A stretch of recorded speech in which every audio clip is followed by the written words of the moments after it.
Greetings, cyberdogs and citizens of the internet. This is ReNDoG coming at you from what is slowly becoming the mob spawner trap in this Let's Play Minecraft Feed the Beast series.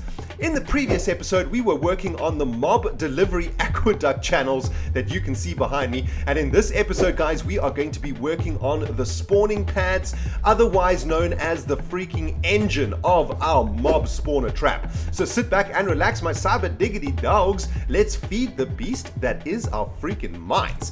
Now, since you guys were last with me, I have lowered the water level of the quarry cavity almost to the bottom of this giant ass space over here. And let me tell you something, cyber dogs, that was a freaking mission and a half, because while the first quarry may have removed all of the materials out of this cavity, it did not kill the water sources. So as you can see, I had to build these bridges like this to try and mutilate the the water sources. But the water has gone all the way almost down to the bottom of the cavity, and obviously we don't want the water to go all the way to the bottom, because then mobs would start spawning on the surface of the bottom of the quarry and affect the spawning rate of our sweet ass freaking mob spawner trap. So I'm really happy with the water level where it is now, and hopefully the water level is at a place that it is not going to mess with our death drop, which of course has to be 24 blocks down.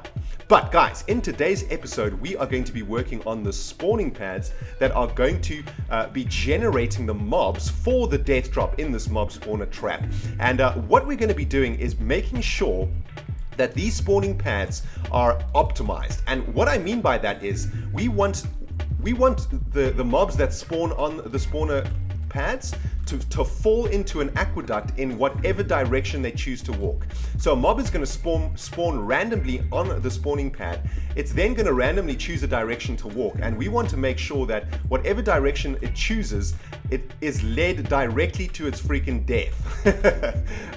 That is what we're going to be trying to do, guys. So that means what we need to do is make spawning pads that are surrounded by these double block aqueducts, and what we're going to do then is add trapdoors from the around the edges of the spawning pads, and that means when those freaking mobs decide to go for a walk, they will walk straight into an aqueduct, and the aqueduct will deliver their buttholes straight into the death drop, and they will fall to their death, and at the bottom will be an obsidian pipe ready to freaking loot whatever awesome items they drop. So that is currently the goal for this spawning trap, guys, and it is going to be freaking sweet, man. I cannot wait to get this thing absolutely built. But as you can see, it is quite a huge freaking project. It's going to take us quite a few episodes to finish, I think.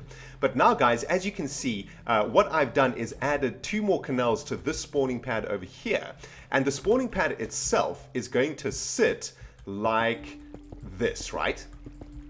So these 2 edges are the edges of this particular spawning pad over here, and so that means when mobs spawn in the center of this spawning pad over here, if they walk in this direction, they fall in that direction, in that direction, in that direction. And so the spawning pad is optimized. I think the gravity mob trap that we built in the survival series only had 2 edges, I think, that mobs could fall off. I don't know, it was 2 or 3 edges. But you know, this design is really sweet because it means that we can just optimize the spawning trap, the mob trap from the very beginning. We can get this bad boy optimized and working to its full freaking potential. All right, there we go, guys. So this is one of the spawning pads now done, and as you can see, wherever the mobs walk, they are going to fall into one of the delivery aqueducts and be sent to their death. Now, there's something else that I need to add to the top of this spawning pad, and that is, of course, some freaking sand. Now, I don't know if this is actually true or not, but I do remember when I was working on the spawning mob trap, or the mob trap in the mole hole, that one of you guys told me that mobs have a higher spawning rate on sand. Now, I don't know if that is actually true or not. It could be like just an old wives' tale, a Minecraft wives' tale. You know, like, why do we throw salt over our shoulder, man?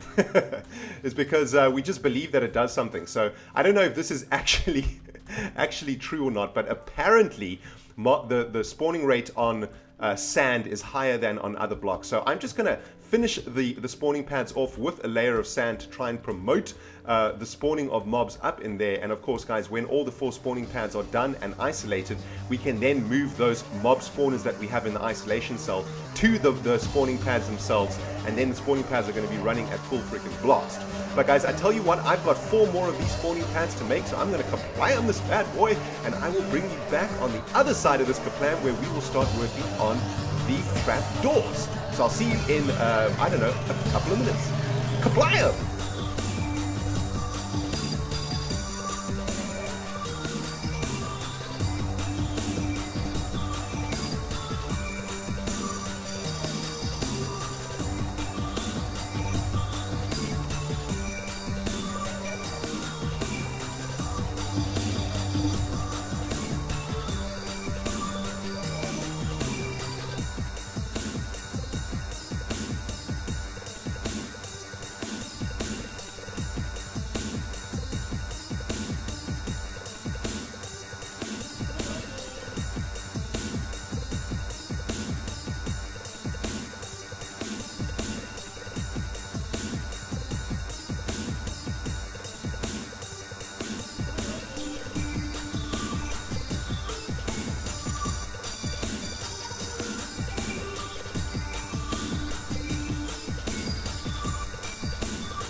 Alright, Cyberdogs, I am back and I've just finished building all 4 spawning pads and they are looking freaking sweet.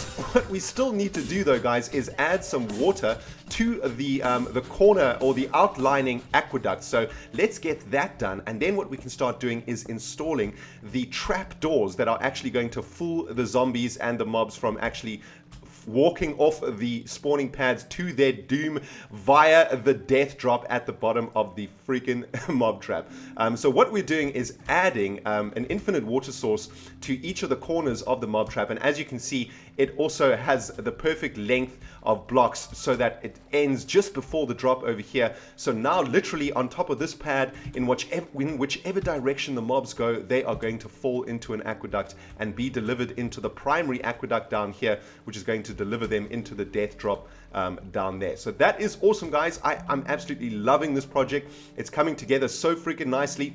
And what I love about having these aqueducts 2 blocks wide is that you get to make infinite water sources. So it's really, really easy to collect water to make the next bit in the project. Dude, what's up? Goodbye. Smell you later.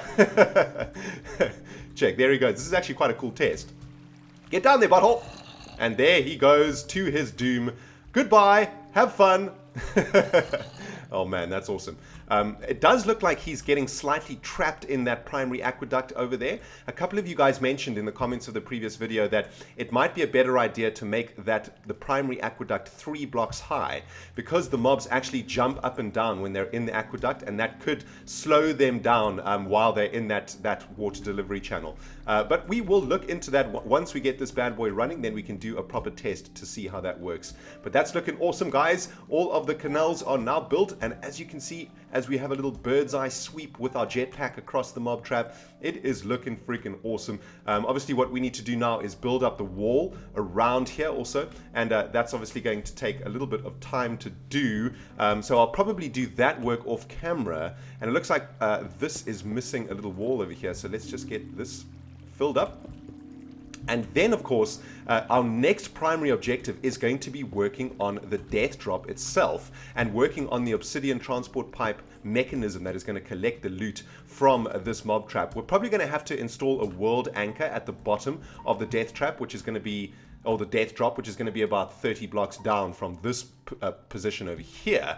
So we'll probably have to install a world anchor, and some of you guys have suggested using an ender chest to collect all of the jazz. So the ender chest will be able to transport, we'll have an ender chest at the bottom of the death drop and an ender chest in the cyber labs with a pipe sucking the items out of that ender chest. So anything that goes into the ender chest down there will get sucked into the sorting system of the cyber labs. You know what? That is a freaking sweet idea. So I think we'll probably do that. But what we need to do now, guys, guys, is make some trapdoors. This is going to be the next step in finishing off our mob spawning pads for today. So let's just make a crafting table quickly, and we also need to make a butt ton of plankage. So I'll just turn all of this oak wood into plankage, and let's set up our crafting table and make some trapdoors, which I believe are like, let's see if I can remember how to make these. Yeah, there we go. They're like that. Sweet.